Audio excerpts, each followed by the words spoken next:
সে মনে করে যে আমার তো যোগ্যতা নেই, কাজে আমি টাকা যত দিতে হয় দেই, কোনো না কোনোভাবে যাই, একটা কিছু ব্যবস্থা হয়ে যাবে। যারা মনে করছে যে আমি আরেকটু বেটার লাইফ চাই, তারা ধরেন ওয়েস্টার্ন ইউরোপের কোনো দেশে যাওয়ার চিন্তা করে। বলা হয় যেমন পর্তুগালে, ওখানে গেলে কাগজপত্র নাকি অনেক সহজে তৈরি করা যায়। এই যে লিবিয়াতে আমরা দেখি যে তারা জিম্মি হয় এবং তারপরে দেশের সাথে যোগাযোগ করে এবং দেশ থেকে টাকাও পাঠাতে হয়। পুরো ব্যাপারটাই তো একটা আন্তর্জাতিকতা আছে। যে অভিবাসন সেক্টরে, মাইগ্রেশন সেক্টরের যে দুর্নীতিগুলো হয় সবকিছু বাংলাদেশিরা করছে, আসলে কিন্তু তা না। যারা সেখানে উদ্ধার হয়, যে ঠিক আছে ওরা ডুবে যেতে গিয়ে তাদেরকে বাঁচানো হয়েছে, কিরকম কষ্টের দেখেন, তারা কিন্তু তখন আর দেশে ফিরতে চায় না। কেন চায় না? সে 10-15 লাখ টাকা দিয়ে হয়তো গেছে। একটু সরকারের কোথাও থেকে যোগাযোগ করে যাক, জিনিসটা সত্য কি মিথ্যা সেগুলো, এই ধরনের কোনো কি সুযোগ আমরা করতে পারি না?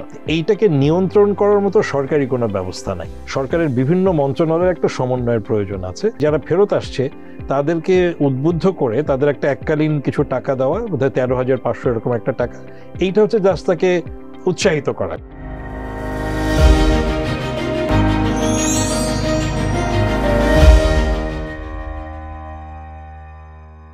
প্রিয় দর্শক, mutual trust bank presents TVS ডায়াসপোরাতে আপনাদের সবাইকে স্বাগতম।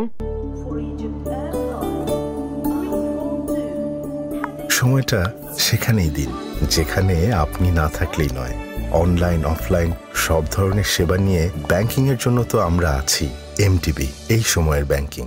আমি সাজ্জাদুর রহমান আছি আজকে আপনাদের সঙ্গে আলোচনায়। দর্শক, আপনারা জানেন যে আমরা ডায়াসপোরা প্রোগ্রামে আলোচনা করি বাংলাদেশের মাইগ্রেন্ট ওয়ার্কার্স এবং আসলে তাদের সমস্যা, সম্ভাবনা, সেফ মাইগ্রেশন, ভালো কাজের সুবিধা কোথায়, বাংলাদেশিরা আসলে কে কোথায় কি করে, এবং আমরা ইভেন এই শোতে আমরা স্টুডেন্টরাও কিভাবে আসলে যেতে পারে, সব কিছু নিয়ে আমরা কিন্তু আলোচনা করার চেষ্টা করি। সো দর্শক, আজকে আমাদের সঙ্গে আছেন আসিফ মনির। আমরা অনেকেই তাকে চিনি যে বাংলাদেশের মাইগ্রেশন এক্সপার্ট হিসেবে উনি পরিচিত আছেন। IOM, International Organization for Migration, সেখানে কাজ করেছেন। সো মাইগ্রেশন ইস্যুতে তার একটা খুব গভীর অভিজ্ঞতা আছে। সো দর্শক, আমরা তার সঙ্গে আলোচনা করব। আসিফ মনির ভাইকে আজকে পেয়েছি আমরা এবং আপনাদের সঙ্গে শেয়ার করব। সো আসিফ মনির ভাই, আপনাকে স্বাগতম টিভিএসে। ধন্যবাদ। জি মনির ভাই, যেটা বলছিলাম যে আপনার ধরেন যে এই যে আপনার দীর্ঘ অভিজ্ঞতা আছে মাইগ্রেশন নিয়ে, সো বাংলাদেশি মাইগ্রেন্ট ওয়ার্কাররা যারা বিদেশে যেতে চায়, সো আমরা দেখি যে আসলে এটা ধরেন যে অনেক সময় দেখা যায় যে তারা বিভিন্ন ওয়েতে, পন্থায় তারা যায়, যেগুলো অনেক দেশের লোকই যায় না। বাংলাদেশিরা আসলে কেন এরকমের ট্রাই করে? আসলে যেটা হয় যে আমরা যদি চিন্তা করি যে একটু একটা তুলনা দিয়ে বলি আর কি, যে আমরা একটা গ্লাসে দেখতে পারি যে অর্ধেক ভরা অর্ধেক খালি। এখন এই বিদেশে যাওয়ার ক্ষেত্রে যারা চিন্তা করেন বা বিদেশে যাবেন, তারা কিছুটা ওই ভরা দিকটাই দেখার চেষ্টা করেন। খালি বা সেখানে বিপদ বা যেখানে কিছুটা অনিশ্চয়তা আছে, সেগুলো নিয়ে তারা ভাবতে চান না। কারণটা হচ্ছে যে এটা অনেক বছরের একটা অভ্যেসও, এটা ধরুন মানুষেরই একটা অভ্যেস যে কিছু কিছু বয়স থাকে, তরুণ বয়সে যত রকম ঝুঁকি নেওয়ার ঝুঁকি নিতে রাজি থাকে। আর একটা হচ্ছে যে বিশেষ করে বিদেশে যাওয়ার ক্ষেত্রে একটা তো হচ্ছে যে সবাই যেতে চায় যে ঠিক আছে আরেকটু ভালো থাকবো, পরিবারকে একটু ভালো সহায়তা করব এই জায়গা থেকে, কিন্তু কিভাবে যাব একটা হচ্ছে যে জানা থাকে না। তো সেখানে অনেক সময় গ্রামের লোকজন থাকে অথবা কেউ তার আগে কেউ গেছে, তার মাধ্যমে তথ্যটা পায়। তো ওই আগে যে গেছে সেইখানে তথ্যের মধ্যে যারা হয়তো বিপদসংকুল ভাবেই গেছে, ঝুঁকি নিয়েই গেছে, কিন্তু কোনোভাবে কষ্ট করে থেকে যেতে পেরেছে, একটা ব্যবস্থা হয়ে গেছে, অথবা যেখানে তার কাজ করতে যাওয়ার কোনো না কোনোভাবে একটা ব্যবস্থা হয়েছে, তো সে যারা কাজ পায়নি বা যারা বিপদে আছে তাদেরটা চিন্তা না করে ওই অন্যদেরটাই দেখে যে ঠিক আছে আমি চেষ্টা করলে আমারও হতে পারে। তো এই জায়গাটা একটা প্রবণতা থেকে যায়। তাকে উস্কে দেওয়ার জন্য যারা তাদেরকে পাঠানোর ব্যাপারে প্রক্রিয়াটার সাথে যুক্ত থাকে, সবাই যে খুব অসাধু তাও না, কিন্তু সেটা তারা তাদের একটা ব্যবসা হিসেবে দেখে যে একজনকে পাঠাতে পারলে তার কাছ থেকে যে টাকাটা পাবো সবকিছু দিয়ে থুয়েও তার কিছু লাভ থাকবে। তো সেই জায়গা থেকে তাকে একটু উস্কে দেওয়ার কাজটাও কিছু মানুষজন করে। রাইট। এবং যখন দেখে যে আসলে কিছু লোক তো গিয়েছে, হ্যাঁ, ওরা তো সেগুলোও জানে, কারণ অনেকটা যে একটা গ্রামের একজন ইটালিতে গেছে, সে আরো 2 জনরে নিয়েছে, সো এইভাবেও দেখে তারা এনকারেজড হয়। এবং আমাদের বিশেষ করে এই অঞ্চলের, আমরা যদি বলি যে আমাদের বাংলাদেশ বা এই অঞ্চলের মানুষরা, আমরা কিন্তু খুব মানে ওই একান্নবর্তী জায়গাটাকে আমরা পছন্দ করি, আমাদের পরিবার টরিবার নিয়ে আমরা কিন্তু পশ্চিমা দেশের মতো খুব বিচ্ছিন্ন হয়ে থাকি না। আমরা বাবা মা ভাই বোন দাদা দাদি, তো একটা প্রবণতা থাকে যে সেরকম সংস্কৃতিটা কোন কোন দেশে থাকতে পারে। আরেকটা হচ্ছে যে কোনো না কোনোভাবে ওই নিজে যাওয়া, তারপরে আরেকজনকে যাওয়া, অথবা আমার চাচা গেছে, এই পারিবারিক টানের জায়গাগুলো কিন্তু থেকে যায়। তাতে করে যেটা হয় যে একটা হলো দেশ নির্বাচনের ক্ষেত্রে এরকম ভাবে ভাবে। এখন আপনি যেমন ইতালির কথা বললেন, যারা গেছে আমরা একটা ধারণা পাই যে মোটামুটি 90 দশকে, 80 দশকের শেষ বা 90 দশকের দিকে গেছে। ইতালিতে যারা লিবিয়াতে যখন প্রবলেম হলো সাম্প্রতিক ধরেন, আগে কিন্তু বিভিন্ন রুট দিয়েই গেছে। ধরেন আগে একটা সময় এয়ার রুটও গেছে, ধরেন তুরস্ক বা সাইপ্রাস বা গ্রিস, তার গন্তব্য কিন্তু অন্য জায়গায়, ইটালি হয়তো, হ্যাঁ সেরকম। সাম্প্রতিক প্রবণতা হচ্ছে সমুদ্র পথে, যেহেতু অন্যান্য জায়গায় হয়তো ধরেন বর্ডারের যে নিয়ম কানুনগুলো আছে, বর্ডারে চেকপোস্টগুলো আছে বা বিমানবন্দর আরো কঠিন হয়ে গেছে, সেই জন্য। কিন্তু আমি যেটা বলছেন যে ওই যেখানেই যাবে বাংলাদেশিরা, তারা কিন্তু তাদের নিজেদের একটা এলাকা তৈরি করে নেয় একদম। ওইখানে প্রতিটা বাড়িতেই প্রতিটা রাস্তাতেই বাঙালি। আপনি যদি ইউকের কথা চিন্তা করেন, সিলেটিরা যেখানে প্রথমে থাকা শুরু করেছিলেন, ওরকমই যে একটা এলাকাতেই সব বাংলাদেশি। তো ওই ইতালি বলেন, স্পেনের মানুষজন কিন্তু কিছুটা আমাদের মতো, একটু আরামপ্রিয়, পারিবারিক বন্ধনগুলো আছে। তো যদিও ধর্মীয়ভাবে হয়তো আমাদের চেয়ে পার্থক্য আছে, কিন্তু জীবনযাত্রার মানের সাথে কিছুটা মিল আছে। তাতে করে ওই প্রবণতাটাও থাকে যে আমি একদম এলিয়েন, আমি কিছুই মানে ভাষা ঠিক আছে জানি না, কিন্তু একটা মানসিকতা থাকে যে ওই দেশের মানুষগুলোতে কিছুটা আমার মতন। আর ওই যে আরেকজন বাংলাদেশি তো আছে, একজন তো না, এক জায়গায় হয়তো 14টা পরিবার আছে, ওই অনুপ্রেরণা তাকে একটা দিচ্ছে। প্রবলেমটা হচ্ছে যে যারা যেতে চায় তাদের কিন্তু সেই ধরনের যোগ্যতার জায়গাটা কম থাকে যে সেখানে গিয়ে একটা ভালো কোনো জব করবে, বা আমরা যদি হোয়াইট কলার জব করবে, সেইটা থাকে না। সেই কারণে সে ঝুঁকিটা নেয়। সে মনে করে যে আমার তো যোগ্যতা নেই, কাজে আমি টাকা যত দিতে হয় দেই, কোনো না কোনোভাবে যাই, একটা কিছু ব্যবস্থা হয়ে যাবে। অনেক দিন পরে যারা হয়তো অনেক দিন থাকার পরে তারা হয়তো ছোটখাটো একটা ব্যবসা করতে পারে, না হলে ওই কিছুটা হয়তো ফুটপাথে কিছু একটা বিক্রি করে, ছোটখাটো একটা কোনো কাজ করে, এই ধরনেরই করে, হয়তো হোটেল রেস্টুরেন্টে কাজ করে, এভাবেই তো। তারপরে একটা পর্যায়ে আস্তে আস্তে তার সময়টা নেয়। এইটার প্রবণতাটা যদি ওই মানে দক্ষতার জায়গাটা তৈরি না হয়, বৈধভাবে বিভিন্ন দেশে যাওয়ার যেই প্রস্তুতিটা থাকে সেটা না থাকে, তাহলে এই প্রবণতা আসলে চেঞ্জ হবে না। আপনি যেটা বললেন, এক একবার এক এক সময় এক এক রুট দিয়ে যাবে। লিবিয়া দেওয়া হচ্ছে, এটা মধ্যপ্রাচ্যে যায় প্রথমে প্লেনে, হয়তো দুবাইতে যায় বা কিছু, সেখান থেকে তারপরে লিবিয়া থেকে হচ্ছে সবচেয়ে বিপদসংকুল একেবারে সমুদ্র পথে যেটা, এবং তারপরে ইতালি, এবং অনেক সময় কিন্তু ইতালিতেও থাকে না। এখন যেটা প্রবণতা আছে যে যারা মনে করছে যে আমি আরেকটু বেটার লাইফ চাই, তারা ধরেন ওয়েস্টার্ন ইউরোপ বা উত্তর ইউরোপের কোনো দেশে যাওয়ার চিন্তা করে, জার্মানিতে যাওয়ার চিন্তা করে, ইউকেতে বা হয়তো পর্তুগালে যাওয়ার চিন্তা করে, যেগুলো হয়তো তুলনামূলকভাবে আরো উন্নত। মেডিটেরেনিয়ান সি দিয়েই, হ্যাঁ, মানে এন্ট্রিটা হচ্ছে ইতালির কিছু পোর্ট আছে বা পোর্ট সিটি আছে, লাম্পাডুসিয়া, এরকম আরো কয়েকটা জায়গা আছে। যদি তাদের পরিচিত ওখানে থাকে তাহলে তারা হয়তো ওখানে থেকে যায়। কিন্তু অনেক সময় প্রবণতা থাকে যে ঠিক আছে, কারণ যেহেতু ইউরোপিয়ান ইউনিয়নের এক ধরনের একটা ব্যবস্থাপনা আছে, একটা দেশে যদি তার কোন রকম ভাবে তার কাগজপত্র তৈরির একটা প্রক্রিয়া হয়, বলা হয় যেমন পর্তুগালে, ওখানে গেলে কাগজপত্র নাকি অনেক সহজে তৈরি করা যায়, এবং একটা জায়গায় যদি হয়ে যায় তখন কিন্তু তার পুরো ইউরোপে বিভিন্ন জায়গায় যাওয়ার সেনজেন 27টা দেশে সে মুভ করতে পারে। সো আপনার এই যে লিবিয়াতে আমরা দেখি যে এইভাবে যেতে গিয়ে অনেকে আমরা দেখেছি যে খবরেই আমরা দেখেছি করেছি যে তারা জিম্মি হয় এবং তারপরে দেশের সাথে যোগাযোগ করে এবং দেশ থেকে টাকাও পাঠাতে হয়, অনেকে হয়তো জানি না মারাও যেতে পারে। তো এই বিষয়টা আসলে লিবিয়াতে কারা করে এই ধরনের ঘটনা, বা এই লোকজন কিভাবে ট্র্যাপে পড়ে? আসলে পুরো লিবিয়াতে না, আপনি যদি চিন্তা করেন যে এটা তো একটা মানে পুরো ব্যাপারটাই তো একটা আন্তর্জাতিকতা আছে। বাংলাদেশ থেকে যাচ্ছে এবং আমি তারপরে যেটা বললাম যে মধ্যপ্রাচ্যের কোনো না কোনো দেশে যাচ্ছে এবং সেটা প্লেনেই যাচ্ছে। অনেক সময় দেখা যায় তার ভিসাটা কিন্তু ওই পর্যন্তই, দুবাই বা দোহা পর্যন্ত তার ভিসা। আচ্ছা, হ্যাঁ, তার ভিসা কিন্তু পুরোটা থাকে না, বা বাহরাইন, এরকম ভাবে তার ভিসাটা করা। তারপরেরটা হচ্ছে ওখানে আবার কাগজপত্র, অনেকের আছে যে তখন তার কাগজপত্রটা চেঞ্জ হয়ে যায়, ওখানে লোকজন থাকে, এবং এই সব যে বাংলাদেশিরা ইনভলভ তা তো না। এখন ধরেন আমাদের এটা ভাবার কোনো কারণ নাই যে এই যদি আমরা বলি যে অভিবাসন সেক্টরে, মাইগ্রেশন সেক্টরের যে দুর্নীতিগুলো হয় সবকিছু বাংলাদেশিরা করছে, আসলে কিন্তু তা না। সব দেশেই আন্তর্জাতিক চক্র দুষ্ট চক্র আছে এবং তারাই ইনভলভ, এবং এরা কিন্তু একটা বিগার একটা চক্র, মানে ধরেন একেবারে যারা ইন্টারন্যাশনাল ক্রাইমের সাথে যুক্ত। হ্যাঁ, আমাদের এখানে চেষ্টা হয় কিন্তু সেটা সবসময় সফল হয় নাই।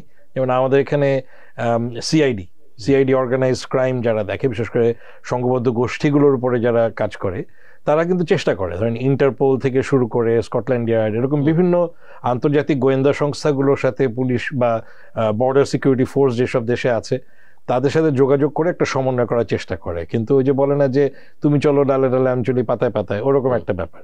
এই সংঘবদ্ধ চক্র তো জানে যে তাদেরকে মনিটর করা হচ্ছে, তো হয় তারা ওই দুষ্ট চক্রের মধ্যে থেকে প্রলোভন দেখিয়ে বিভিন্ন জায়গার কর্মকর্তাদেরকে তারা হাতে নিয়ে আসে টাকা পয়সা দিয়ে। এই জন্য কিন্তু টাকার পরিমাণটা বেশি লাগে, কারণ এরা বিভিন্ন চক্র বিভিন্ন জায়গায় তাদের এই বিভিন্ন রকম ভাবে টাকা পয়সা ছড়ায়। এবং ডেফিনেটলি এখানে সবকিছু বাংলাদেশিরা জড়িত না। আপনি লিবিয়ার কথা যেটা বললেন, লিবিয়ারটা কিন্তু খুবই অবশ্যই ভয়ঙ্কর, কারণ লিবিয়াতে তো এমনিতেই সেখানে থাকাটা খুব বেশি নিরাপদ না, এবং অনেক এরকমও আছে যে তারা ওখানে গিয়ে লিবিয়াতে আটকা পড়ে গেছে, না যেতে পারেনি। অনেকের র্যানসামের কথা যেটা বললেন যে তাদেরকে মুক্তিপণ চাওয়া হয়েছে, কিন্তু তারপরেও আমরা তো মৃত্যুর ঘটনাও শুনেছি লিবিয়াতে। তো ওখানে এবং এরকম আমার নিজের এরকম দেখা হয়েছে যারা কোনো একটা সময় লিবিয়াতে ছিল, তারপরে কোনো একটা সময় তারা দেশে ফিরে আসতে পেরেছে, তারা বলেছে যে তাদেরকে একেবারে জিম্মি করে রাখা হয়েছে, কাউকে কাউকে তাদেরকে বাধ্য করা হয়েছে অস্ত্র চালনা করতে, কারণ ওখানে তো এক গোষ্ঠীর সাথে আরেক গোষ্ঠীর বিভিন্ন রকম মানে সংঘাত রয়েছে এবং সশস্ত্র সংঘাত রয়েছে। তো চিন্তা করেন যে বাংলাদেশি যে কখনো হাতে অস্ত্র ধরে নাই, লিবিয়া থেকে তাকে অস্ত্র প্রশিক্ষণ দেওয়া হয়েছে এবং সেটা তাকে ব্যবহার করতে হয়েছে সেখানে মানুষ মারার জন্য। তো এই ধরনের ঘটনাগুলো, তো সেইটা যেটা হয় যে এখানেও মানে শুধু লিবিয়ানো না, ওখানে বিভিন্ন দেশিদের চক্রগুলো আছে যারা একটা মোটা অঙ্কের টাকার বিনিময় করে। এখন শুধু বাংলাদেশি না, অন্যরা কিন্তু দুঃখজনক হচ্ছে যে বাংলাদেশের নাম প্রায় টপ 10-এর মধ্যে চলে আসে।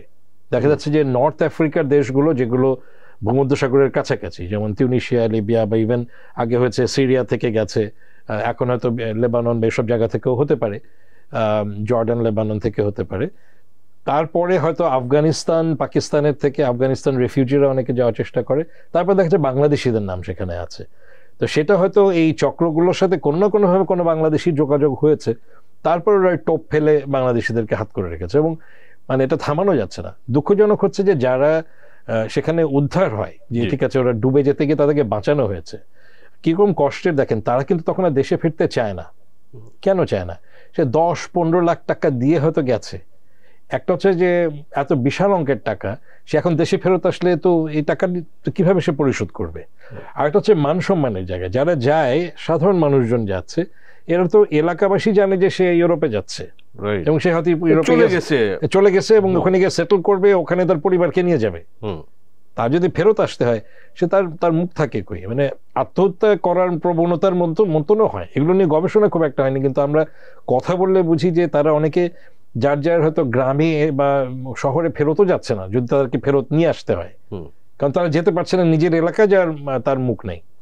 অনেকে তো ধার করে যায় এবং এসে তো ধারটা শোধ করতে পারে। ওইটা আরেকটা বাস্তবতা, যে যারা যেতে চায় তাদেরকে যদি আমরা ফিরে আনতে চাই, ফিরে তারা আসতে চায় না, কারণ সে কি করবে এসে, তার একটা হতাশার মধ্যে। তো যাওয়াটাই যদি থামানো যেত বা তাদেরকে একটা বিকল্প জায়গা দেওয়া যেত, তাহলে হয়তো বেটার হতো। এই আর কি। এই যে আপনার রিস্কি যে আসলে ট্রাভেল এবং যেভাবে তারা যাওয়ার চিন্তা করে যে থাকে, 10, 15, 20 লাখ টাকার কথাও আমরা শুনি। তো এখানে কি ধরেন যে আমাদের দেশের সরকার বিভিন্ন ধরনের অফিস আছে তাদের, তো এটা কি তাদের একটু সচেতন করার যায় না, যে আসলে একটু সরকারের কোথাও থেকে যোগাযোগ করে যাক, জিনিসটা সত্য কি মিথ্যা সেগুলো, এই ধরনের কোনো কি সুযোগ আমরা করতে পারি না? করতে পারি আমরা, কিন্তু সেটা মানে ওই পারি এবং করার দরকার এটুকুর মধ্যেই সীমাবদ্ধ থেকে গেছে। একটা হচ্ছে যে সরাসরি এই অভিবাসন রিলেটেড যে মন্ত্রণালয়, তাদের সক্ষমতাটা এখনো ওই ধরেন গ্রাম পর্যায়ে বা ইউনিয়ন পর্যায় পর্যন্ত নাই, বড় জোর জেলা পর্যায় পর্যন্ত আছে। তাও সেখানে তাদের বলা হয় যে তাদের স্টাফ কম। এবং দুঃখজনক হচ্ছে যে আমরা রেমিটেন্সের কথা বলি, আমরা বলি যে তারা আমাদের এখানে যে ন্যাশনাল রিজার্ভ, সেখানে তাদের এই রেমিটেন্সের কারণে একটা মানে ভালো অ্যামাউন্ট অফ রিজার্ভ থাকে, কিন্তু এই রিলেটেড যে মন্ত্রণালয়, সেটার জন্য আমাদের রেভিনিউ বাজেটে সবচেয়ে কম বরাদ্দ, মানে কম বরাদ্দর মন্ত্রণালয়গুলোর মধ্যে একটা হচ্ছে এই বৈদেশিক কর্মসংস্থান মন্ত্রণালয়, এটা তো সেটা একটা দুঃখজনক জায়গা। তাদের দেশে স্টাফ কম, প্রবাসে দূতাবাসে তাদেরও লেবার কাউন্সিলর থাকে, সেই স্টাফ কম, তো সব জায়গায় নাই একটা মানে দুর্ভিক্ষের মতো অবস্থা। এবং অনেক সময় তারা যে ফিজটা দিয়ে যায় সেই টাকাটা দিয়েই কিন্তু মন্ত্রণালয়ের অনেক কাজকর্ম চলে। তো সেই জায়গা থেকে যদি বলি যে দেশেও তাদের কর্মকর্তার অভাব, এবং যেহেতু একেবারে মাঠ পর্যায় পর্যন্ত নাই, ওখানে আমরা যে যাদেরকে দালাল বলি, সাব এজেন্ট বলি, তারা বা অনেক সময় মাইগ্রেন্টরা নিজেও যিনি বিদেশে যেতে চান, এখন তো টেকনোলজির যুগে বিভিন্ন মাধ্যমে বাইরে যোগাযোগ করার সুযোগ হয়। মানুষ কিন্তু বসে থাকে না, যে যেতে চায় সে তখন তার কোনো না কোনো পরিচিত কেউ না কেউ বিদেশে আছে তার সাথে যোগাযোগ করে, বা বিদেশে যে আছে সেই হয়তো বলে যে তুমি আসতে চাও তো আমি একটা ব্যবস্থা করে দিব, আমাকে তুমি কিছু টাকা পয়সা দিবা, টোটালটা প্লাস হচ্ছে আমার কিছু খরচপাতি আছে, এগুলো দিলে তোমাকে আমি নেওয়ার ব্যবস্থা করব। এইটাকে নিয়ন্ত্রণ করার মতো সরকারি কোনো ব্যবস্থা নাই। তো সেইটার কারণে হচ্ছে মানুষ কিন্তু অনেক সময় জানে যে এইটা পুরোপুরি ঠিক হচ্ছে না, কিন্তু সে আর বিকল্প কোনো কিছু দেখছে না, তার হচ্ছে যে আমার যেতে হবে। এখন সরকার যদি বৈধভাবে খুব নিয়মতান্ত্রিকভাবে ব্যবস্থা করতে না পারে, যা আমি আমার নিজের মতোই যাব। কিন্তু ধরেন যে এই একই ঘটনা, ধরেন যে আপনি যদি ইন্ডিয়া বলেন, নেপাল বলেন, শ্রীলঙ্কা, কারো ইকোনমি যে বাংলাদেশ থেকে খুব বেশি ভালো, নট দ্যাট। তো আমরা এই যে ভূমধ্যসাগরে যখন দেখি যে আসলে নৌকা ডুবি বা এই রকমের বোট ডুবে লোকজন মারা গেছে, তো এখানে বাংলাদেশিরা দেখি আমি অনেক সময় নাম্বার হাইও থাকে, কিন্তু ইন্ডিয়া বা আপনার নেপাল বা শ্রীলঙ্কা এদের তো থাকে না, আমরা দেখি না। এদের হচ্ছে তাদের সিস্টেমটা আর একটু বেটার, ভালোভাবে চলে, যেটা রাজস্ব বাজেটের কথা বললাম, তাদের বরাদ্দটা বেশি থাকে। আরেকটা হচ্ছে আপনি যদি চিন্তা করেন যে মানে সেখানকার শিক্ষার হারের জায়গা থেকে, ধরেন শ্রীলঙ্কান, তার স্বাভাবিক শিক্ষা ব্যবস্থা থেকেই সে স্বাভাবিকভাবে ইংরেজিতে কথাবার্তা চালিয়ে যাওয়ার মতো তার একটা দক্ষতা তৈরি হয়ে যায়। এটা তার বিদেশে যাওয়ার জন্যও না, তার দেশে। ভারতে যেহেতু অনেক জায়গায় অনেক ভাষা চলে, সেখানে তাদের প্রাদেশিক ভাষাগুলো আছে, দেখা যায় যে কমন ভাষা কিন্তু ইংরেজি। কাজে ইংরেজিটা মোটামুটি একটা মাধ্যম হিসেবে কিন্তু আমাদের প্রতিবেশী দেশগুলোতেও, নেপালের যদি ধরেন, নেপালে প্রচুর ট্যুরিস্ট যায়, কাজে ইংরেজিটা কিন্তু ছোটবেলা থেকে রাস্তায় আপনি ঘুরে ফিরে বেড়াচ্ছে হয়তো পথশিশু, সে ইংরেজিতে কথা বলতে পারে। এই জায়গাটা কিন্তু আমাদের শিক্ষা ব্যবস্থার মধ্যে আমরা করতে পারিনি। এটা শুধু বাইরের জন্য না, দেশের ভেতরেও কথা বলার জন্য আমরা কিন্তু দ্বিতীয় ভাষা হিসেবে খুব স্ট্রং ভাবে আমরা ইংরেজিটা বলার জায়গাটা তৈরি হয়নি। এইগুলোর কারণে হয় কি যে আমরা পিছিয়ে যাই বাইরে ক্ষেত্রে। ইভেন আমরা তো মুসলিম, আমরা ছোট সময় ধরেন যে সবাই আরবি পড়ি, হ্যাঁ, তো দেখা যায় যে মিডল ইস্টে যে যায়, এটা আরবিটা আমরা মুখস্থ করি, কিন্তু কোনো ভাষার হিসেবে আমরা এটা জানি না। সেখানে কি হয়, তারা বোমা হয়ে যায়, আমরা এরকম। সেটা যেটা হয় যে ওখানেও যারা যায় তারা ফেরত আসার পরে বলে যে আসলে আমরা ওখানে শিখে নেই, মানে একটা সময় পরে। এবং যেটা অনেকে ব্যাখ্যা করেছে যে আমাদেরও যেমন মানে বাংলা ভাষা আছে, কিন্তু আমাদের আঞ্চলিকতা আছে। আঞ্চলিকতা অনেক সময় এক অঞ্চলে ভাষা আরেক অঞ্চলের লোকজন সবসময় বুঝতেও পারবে না, এরকমও আছে। তো ওখানে সেরকম আছে। আমাদের এখানে যেটা শেখা হয় সেটা হচ্ছে যে বইয়ের ভাষা শুদ্ধ আরবিটা শেখানো হয়, কিন্তু সেই শুদ্ধ আরবিতে সবাই কথা বলে না, তাদের অনেক বিকল্প শব্দ আছে, সেগুলো ওদেরকে ওখানে শিখে নিতে হয়। তো এখানে আলটিমেটলি যে আরবিটা শেখানো হয় সেটাতে কোনো কাজ হয় না। তো ওইটা আরবিটা একটা জায়গা। আরেকটা যেটা বললেন যে অন্যান্য দেশের ক্ষেত্রেও তারা মানে শুধু যে ইনভেস্ট করছে বিভিন্ন খাতে তা না, তারা তাদের লোকজনকে একটু হায়ার স্কিল দিয়ে তৈরি করছে। কোনো কোনো ক্ষেত্রে তারা বলছে যে তোমার দেশে আমি লোক পাঠাবো না, কারণ তুমি যে নিয়ম কানুন বলছো এর মধ্যে আমার মানুষের অধিকার ঠিক মতো নিশ্চিত হবে না। তো আমরা এই জায়গাটা ফোর্স দিয়ে বলি না, আমাদের কোথায় যেন একটা হীনমন্যতা কাজ করে। মানে কেন বলি না আমরা এটা? আমার মনে হয় যেটা আমাদের হয়তো ওই যে এক ধরনের সামন্ততান্ত্রিক ব্যবস্থা, বা আমাদের যে এখানে ব্রিটিশ রাজত্ব ছিল, একটা নিজেদের ছোট ভাবার একটা প্রবণতা ওদের রয়ে গেছে, যে আমি যে বিদেশে যাচ্ছি ও আমাকে দয়া দেখিয়ে আমাকে কাজ দিচ্ছে, কিন্তু এটা যে তারও দরকার, না হলে সে লোক কেন নিচ্ছে? শুধু আমাদেরকে দয়া দেখানোর জন্য তা তো না। যে দেশেই আমাদের মানুষরা যাক, সেই দেশের তো কোনো না কোনো লাভ হচ্ছে, তার কিছু কাজ তার নিজের দেশের লোকজন হয়তো করে না। তো ওই মানসিকতাটা আমাদের মধ্যে তৈরি সবসময় আমরা করতে পারি। এই মানসিকতার কাজটা তো রিক্রুটিং এজেন্সিগুলোরই হওয়ার কথা। রিক্রুটিং এজেন্সি করবে, সরকারেরও আছে। সরকার যেমন আপনি যেটা বলছিলেন যে এখানে একটা তো হচ্ছে এই মন্ত্রণালয়ের মাঠ পর্যায়ে লোক নেই, আর একটা হচ্ছে যে সমন্বয়। যেমন আমরা কেন আমাদের তথ্য মন্ত্রণালয়কে ব্যাপারে কাজে লাগাতে পারবো না? অন্যান্য যে মন্ত্রণালয়, পররাষ্ট্র মন্ত্রণালয় তো সরাসরি এর সাথে জড়িত, এটা জড়িত আছে। আপনি যদি দেশে চিন্তা করেন, একটা হচ্ছে তথ্য মন্ত্রণালয় হতে পারে, তারপরে আমাদের লোকাল গভর্নমেন্ট, ইউনিয়ন পরিষদ এবং অন্যান্য যে এগুলো আছে উপজেলা পর্যায়ে আছে, উপজেলা পরিষদ, এদেরকে কাজে লাগিয়ে সচেতনতার জায়গাটা তৈরি করা, যে মানুষ বৈধভাবে যাবে এবং সে যদি যেতে চায় কোথায় গেলে কোন খবরটা পাবে। রিক্রুটিং এজেন্সির কথা যেটা বললেন বেশিরভাগই হচ্ছে ঢাকা কেন্দ্রিক। এরা হয়তো বিভিন্ন অঞ্চল থেকে লোক নেয়, কিন্তু দেখা যায় ওদেরও ওই একজন সাব এজেন্টকে উপর নির্ভর করতে হয় যে হয়তো লোকালাইজড, কিন্তু তারপরেও ডিরেক্ট ওয়েটা তৈরি করতে পারে যে তুমি যদি যেতে চাও এই দেশের জন্য এই রিক্রুটিং এজেন্সি ভালো, এর কাছে তথ্যটা দিতে পারো। এখন মাঝে মাঝে তৈরি হয়, ধরেন টিভিতে হয়তো ছোট কিছু টিভি স্পট যায়, হয়তো স্ক্রল যায়, মাঝে মাঝে আমরা ফোনে মেসেজ দেখি যে আপনি বৈধভাবে বিদেশে যাবেন, কিন্তু এইটা মানুষের মধ্যে ট্রিগার করে না। আমরা যারা বিজ্ঞাপনের কথা বুঝি যে একটা বিজ্ঞাপন বারবার বারবার বারবার আসতে আসতে দেখা যায় আমি ঘুমের মধ্যে ওই নামটা আমার মনের মধ্যে থাকে, এই প্রচারণার জায়গাগুলো কিন্তু নাই। এবং সেখানে সরকারের বিভিন্ন মন্ত্রণালয়ের একটা সমন্বয়ের প্রয়োজন আছে। আর রিক্রুটিং এজেন্সি প্রাইভেট সেক্টর তারা কিছুটা তাদের মতো করে, কারণ এটা তো দিনের শেষে তার ব্যবসা। ওকে, আসিফ মনির ভাই, এই যে আমরা মাঝে মাঝেই দেখি যে ফেরত আসছে আমাদের মাইগ্রেন্ট ওয়ার্কাররা, বিভিন্ন দেশ থেকে ফেরত আসছে। সো এখানে সরকার, আবার আমরা দেখেছি যে একটা প্রবাসী কর্মসংস্থান কল্যাণ ব্যাংক আছে, সরকারের আরো বিভিন্ন ধরনের আমরা শুনি প্রজেক্টের কথা যে এদের রিহ্যাবিলিটেট করা বা কি করার। এই যে আসলে ফেরত যারা আসে তাদের নিয়ে আসলে কি ধরনের কাজ বাংলাদেশে হচ্ছে? ফেরত আসার তো বিভিন্ন রকম ধরন হতে পারে। একটা হচ্ছে যে সে বাইরে কাজ করতে গেছিল, খণ্ডকালীন কাজ, কন্ট্রাক্টে যেগুলো যায় বিশেষ করে মধ্যপ্রাচ্য দেশগুলোতে, তার 3 বছর বা দরকার হলে 2 টার্ম যদি থাকে 6 বছর, ওইটা একটা ফেরত আসা, যে সে একটা চুক্তিভিত্তিক কাজে গেছে, কাজ শেষ করে আসছে। আর অনেক সময় হয় যে সে যদি প্রতারিত হয় সেক্ষেত্রে তার হয়তো একটা আরো আগেই চলে আসতে হয়, অথবা যদি ওখানে তার বৈধতা না থাকে তাহলে ওই দেশে হয়তো তাকে ফেরত পাঠিয়ে দেয়। ওই আমাদের এখান থেকে আউটপাস বলে, আমাদের মিশন থেকে হয়তো দেয়, সেটার মাধ্যমে সে এককালীনভাবে চলে আসে। এই যারা মানে প্রতারিত হয়ে আসে বা যারা ডিপোর্টেড হয়, তাদের ওখানে বৈধতা না থাকার কারণে তাদের সংকটটা একটু বেশি থাকে। নারীদের ক্ষেত্রে বিশেষ করে মধ্যপ্রাচ্যের দেশে, বিশেষ করে সৌদি আরবে যারা যায়, ওখানে তো তারা ডোমেস্টিক ওয়ার্কার হিসেবে বাসা বাড়িতে কাজ করতে যায়, এবং ওখানে আসলে নিপীড়নের মাত্রাটা একটু বেশি এবং সেটা নিয়ন্ত্রণটাও কঠিন। আপনি যদি চিন্তা করেন যে বাসার ভেতরে কে কিভাবে থাকছে সেইটা নিয়ন্ত্রণ করা ওই দেশের সরকারের পক্ষেও কঠিন, এবং কিছুটা এক ধরনের একটা মানসিকতা আছে যে মানে দাসত্বের মতো একটা জায়গায় রয়ে গেছে সেখানে। যাই হোক, যারা মেয়েরা ফেরত আসে তাদের সংকটগুলো আরো একটু বেশি হয়, তাদের মনস্তাত্ত্বিক সহায়তার ব্যাপারটা প্রয়োজন হয়, অনেক সময় শারীরিক নির্যাতনের শিকার হয়েও অনেকে ফেরত আসে। এই জায়গাগুলোর জন্য বিশেষ করে কোভিডের সময় যখন একটা ধারণা করা হলো যে অনেক মানুষ হয়তো ফেরত চলে আসতে বাধ্য হবে, তখন গভর্নমেন্টের একটা পলিসি তারা নেওয়া শুরু করলো বা তৈরি হলো রিইন্টিগ্রেশন, রিটার্ন অ্যান্ড রিইন্টিগ্রেশন, অর্থাৎ ফেরত আসার পরে তার পুনঃ একত্রীকরণ বলছে বাংলায়, অর্থাৎ তাকে মোটামুটি সমাজের সাথে আবার মিলে। সেখানে কয়েক রকমভাবেই সাইকোলজিক্যাল ভাবে তাকে রিইন্টিগ্রেট করা, তার ফিজিক্যাল হোক, তার মেন্টাল হেলথ এবং ইকোনমিক জায়গা থেকেও একটা রিইন্টিগ্রেট করা। তো এইটা পলিসির জায়গাটা মাত্র তৈরি হয়েছে, ইনফ্যাক্ট এটা এখনো খসড়া আকারে আছে।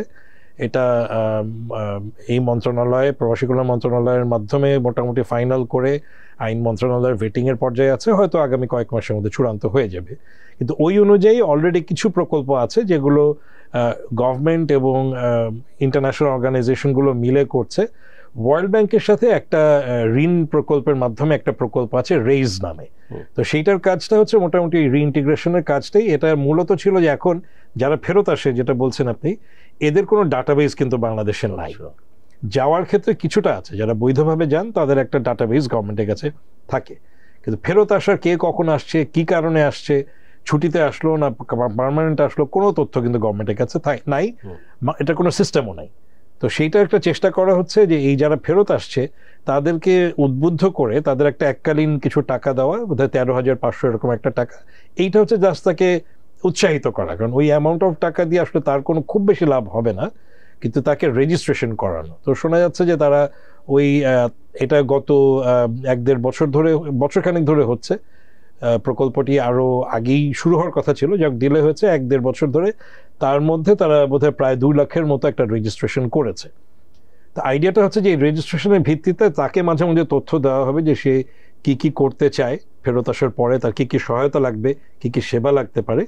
ওইটার ওই ডাটাবেস তৈরির সময়ই তার একটা ছক তৈরি করা হয়েছে যে সে ওখান থেকে কি ধরনের দক্ষতা নিয়ে এসেছে, এখানে যদি সে কি করতে চায়, সে কি ছোটখাটো একটা ব্যবসা করতে চায়, তার কি অলরেডি সেই নাকি সে চাকরি করতে চায়, তার কি ধরনের চাকরির যোগ্যতা আছে, এই তার অর্থনৈতিক অবস্থাটা কি, সে কি কোনো সঞ্চয় নিয়ে এসেছে, এই তথ্যগুলোর ভিত্তিতে তাকে গাইড করা, এইটা বলা যেতে পারে যে একদম প্রাথমিক পর্যায়ে চলছে। তো সেটার পাশাপাশি অন্যান্য আরো কিছু ডোনার লেড প্রকল্প আছে, যারা এনজিওদের মাধ্যমে কিছু কাজ হচ্ছে, ব্র্যাক কাজ করছে, এরকম আরো বেশ কিছু এনজিও সংস্থাগুলো আছে। তারা যেটা করে যে বিভিন্নভাবে যে তার লাইভলিহুড বা তার অন্তত সে কোনোভাবে আয় করতে পারবে, আয়মূলক একটা কোনো কাজ করা, সেটা থেকে শুরু করে বিভিন্নভাবে তাকে সাপোর্ট দেওয়ার কাজগুলো হচ্ছে। তবে খুবই খুবই কম, মানে এটা প্রয়োজনের তুলনায় খুবই কম। এবং যেটা বললাম যে আমার তো আসলে ধারণাই নেই যে এরকম কত মানুষ আছে, কারণ যারা ফেরত আসছে, যারা পারছে, সে নিজেই নিজের একটা ব্যবস্থা করে নেওয়ার চেষ্টা করছে, কারণ সে তো জানে না যে কোনো সাহায্য সে পাবে কিনা। আর যারা হয়তো মানে এক ধরনের ব্যর্থতার মধ্যে দিয়ে আসে, তা তো একটা হতাশার মধ্যে, সে কোথাও খোঁজ খবর করছে না। তো তার মধ্যে একটা হচ্ছে আপনি যেটা বললেন যে ব্যাংক একটা আছে, প্রবাসী কল্যাণ ব্যাংক, যেটা এই মন্ত্রণালয়ের সাথেই সম্পর্কিত, প্রবাসী কল্যাণ মন্ত্রণালয়। কিন্তু সেখানেও কিছুটা জটিলতা আছে এই কারণে যে প্রথমত অনেকে জানি না, কারণ তাদের কাছে তারা বলছে যে আমাদের কাছে লোকজন আসে না। আমরা অনেকেই বুঝতে পারছি বা তারাও বুঝতে পারছে যে তাদের কাছে যে যেতে পারা যায় এইটাই অনেকে জানে না। তো এটা একটা মেকানিজম লাগবে যে কিভাবে, হয়তো দেখা যাবে যে সে বিদেশে থাকতেই তাকে হয়তো তথ্যটা দিতে হবে, কারণ এখানে আসার পরে তো তার কোনো যোগাযোগ থাকছে না তার সাথে আগে থেকে, সে হারিয়ে যাচ্ছে, তার পরিবারের অন্য কোনো জায়গায় থাকে। তো সেইটা একটা। আরেকটা হচ্ছে কাগজপত্র যেগুলো লাগে শুধু প্রবাসী কল্যাণ ব্যাংকটা, অন্যান্য ব্যাংকই, এবং সেটার একটা সঙ্গত কারণও আছে ব্যাংকগুলোর দিক থেকে। যেমন আমাদের প্রবাসী ভাই বোনেরা যারা বিশেষ করে শ্রমজীবী, তারা অনেকেই লেখাপড়া জানেন না। এখন ব্যাংক যখন এখানে লোন দেওয়ার কথা চিন্তা করছে, তার আসলে আমরা যেটা বুঝি ব্যাংকিং সেক্টরের বাইরে হলেও, যে ব্যাংক শিওর হতে চাইবে যে লোন যদি নেয় এই লোনটা সে পরিশোধ করতে পারবে। এখন সেটার জন্য তাকে হয় তার গ্যারান্টার লাগবে একজনকে, অথবা তার যে বিজনেস প্ল্যান যদি তার একটা থাকে যে সে ছোটখাটো একটা ব্যবসা করবে, দোকানই দিক বা যাই করুক। এখন এই যারা ওখানে হয়তো দোকান বা কিছুটা ছোটখাটো ব্যবসার কাজ করেছে, সে কিছুটা হয়তো বলতে পারবে, কিন্তু সবার তো সেই পরিকল্পনা করার মতো যোগ্যতাটা নেই। সে কারণে এই লোনগুলো অনেকেই পায় না যারা জানে। তো এইখানে হয়তো কিছুটা মানে তাদেরকে চেষ্টা করা হচ্ছে, ভবিষ্যতে হয়তো হবে যে তারা যদি অলরেডি জানা থাকে যে হ্যাঁ আমি বুঝতে পারছি আমাকে কি করতে হবে, এইটার জন্য আমি এইভাবে প্ল্যান করলে ওই লোনটা আমি পাবো। তো মোটামুটি যেটা হয় যে ওই যে যার নিজের মতো করে একটা ব্যবস্থা করে নেয় যখন দেখে যে তার আশেপাশে সাপোর্ট সিস্টেমটা অতটা স্ট্রং না। আপনি তো আইওএম এ কাজ করেছেন, আইওএম এই মাইগ্রেশন নিয়েই কাজ করে থাকে গ্লোবালি, বাংলাদেশে অফিস আছে এদের। সো এই যে বিভিন্ন ধরনের যে চ্যালেঞ্জেসের কথা আপনি বললেন, সব যাওয়া থেকে শুরু করে রিটার্ন বা এখানে ইন্টিগ্রেট করা বা সেফার মাইগ্রেশন, সো আইওএম বাংলাদেশে আসলে কি করছে এইসব বিষয়ে? কি সরকারের সঙ্গে তাদের কাজ করছে বা সচেতনতামূলক কাজে তো তারা কন্ট্রিবিউট করতে পারে? হ্যাঁ, আমি শুধু আইওএম না, আমি একসাথেই বলি যে আইওএম, আইএলও এবং ইউএন উইমেন, এই তিনটা এজেন্সি সরাসরি অভিবাসন বিষয়ে এক ধরনের বলতে পারেন যে টেকনিক্যাল সাপোর্টটা দেয়, সরকারের সাথেও কাজ করে এবং বিভিন্ন এনজিও প্রতিষ্ঠানকেও তারা ফান্ড দিয়ে কাজ করে। ইউরোপিয়ান ইউনিয়নেরও একটা প্রকল্প আছে। মোটামুটি তাদের সহায়তার মাধ্যমে যেটা হয়, একটা হচ্ছে যে পলিসি লেভেলের কাজগুলো, অর্থাৎ আমাদের যে আইন প্রণয়ন করা, বিধিমালা তৈরি করা, এগুলোর এক ধরনের একটা টেকনিক্যাল সাপোর্ট দেয়। যেহেতু আমি আপনাকে একটু আগে বলছিলাম যে শুরুতে যে আমাদের রাজস্ব বাজেট কম, দেখা যায় যে আইন প্রণয়ন করতে গেলে যে কনসালটেন্ট সেটা করবে, তাকে যে কনসালটেন্সি ফিটা দিতে হবে, এটা আসলে ডোনাররা দিচ্ছে। এখন হয়তো সরকার দিতে পারে, এটা হয়তো ভবিষ্যতে আমরা দেখবো যে এই সক্ষমতাগুলো সরকারের নিজের তৈরি হয়েছে। তো আমাদের এখন বর্তমানে অভিবাসন রিলেটেড যে আইনগুলো আছে, যে বিধিমালাগুলো আছে, বা কিছু কিছু পলিসি ব্রিফ তৈরি করা, এই জায়গাগুলো মোটামুটি আন্তর্জাতিক সংস্থাগুলো করছে। আর কিছু কিছু ক্ষেত্রে গভর্নমেন্টের লোকজনদেরকে ট্রেনিং করানো, সেটাও যেমন এই যে বিদেশে যারা যায় লেবার অফিসার হিসেবে দূতাবাসে নিয়োগ হয়, এটা আমাদের প্রবাসী কল্যাণ মন্ত্রণালয়ের আন্ডারে থাকে, কিন্তু জনপ্রশাসন মন্ত্রণালয় থেকে নিয়োগটা হয়। তাদেরকে ওরিয়েন্টেশন একটা তো মন্ত্রণালয় থেকে হয়, আর আন্তর্জাতিকভাবে অভিবাসনের বিষয়ে একটা ওরিয়েন্টেশন তাদেরকে সেখানে দেওয়া হয়। তো সেখানে আইওএম, ইউএনওএম এবং আইএলও এদের একটা সমন্বিত উদ্যোগ আছে, আলাদা আলাদাও তাদেরও কিছু প্রকল্প আছে। সেই হিসেবে তারা একটা মানে চলমান প্রক্রিয়া, এটা অনেক দিন ধরেই তারা করছে। আর আইওএম এর একটা আলাদা বড় জায়গা আছে, অবদান আছে, সেটা হচ্ছে যে যখন কোনো দুর্যোগপূর্ণ অবস্থায় বা কোনো দেশের সংঘাতপূর্ণ অবস্থায় বাংলাদেশিরা আটকা পড়ছে, যেমন 2011-তে লিবিয়া হয়েছিল, সাম্প্রতিককালে আমরা দেখছি যে বিভিন্ন জায়গায় যেখানে যুদ্ধ আছে সেসব জায়গায় হচ্ছে, লেবানন থেকে ফেরত আনার ব্যাপারে এইটা সরাসরি IOM এর একটা ব্যবস্থাপনা আছে, যে তারা ওখানে যদি দূতাবাস, কারণ ওইসব দেশেও IOM আছে, সেটার মাধ্যমে তাদেরকে ফেরত আনার যে প্রক্রিয়াটা, এইটা IOM করে থাকে। বড় বড় ক্ষেত্রে 20,000 30,000 মানুষকে ফেরত আনতে হবে, এবং শুধু বাংলাদেশি না, বিভিন্ন দেশে। এইটা তারা আন্তর্জাতিকভাবে করে থাকে, এটা তাদের একটা দক্ষতা অনেক দিনের আছে। রাইট, আসিফ মনির ভাই, আপনাকে অসংখ্য ধন্যবাদ। আপনি আরো কিছু বলতে না চাইলে আমরা শেষ করব আলোচনা। না, ধন্যবাদ, এবং দর্শকরা এতক্ষণ দেখলেন আমাদের প্রোগ্রাম, সেই জন্য আপনাদেরকে ধন্যবাদ। থ্যাংক ইউ আপনাকে আমার TBS সময় দেওয়ার জন্য। দর্শক, আমরা আলোচনা করলাম মাইগ্রেশন, এটা আসলে যাওয়া থেকে শুরু করে অনেক সময় ফেরত আসা, এবং সরকারের আসলে বিভিন্ন ধরনের রোল, কিভাবে সচেতনতামূলক কাজ করতে পারে, বা প্রবাসী কল্যাণ ব্যাংক নিয়েও আমরা আলোচনা করলাম। এবং এই যে দর্শক, আপনারা অনেকেই হয়তো যারা আমাদের প্রোগ্রামটি দেখছেন, অনেকেই আপনারা হয়তো বাইরে থাকেন। সো এটা আসলে এই যে আপনাদের পরিচিতদের বলা, যে যারা আবার যেতে চায়, দেশ থেকে যেতে চায় বিদেশে, তাদেরকে বলা যে আসলে বৈধ পথে কিভাবে আসা যায়।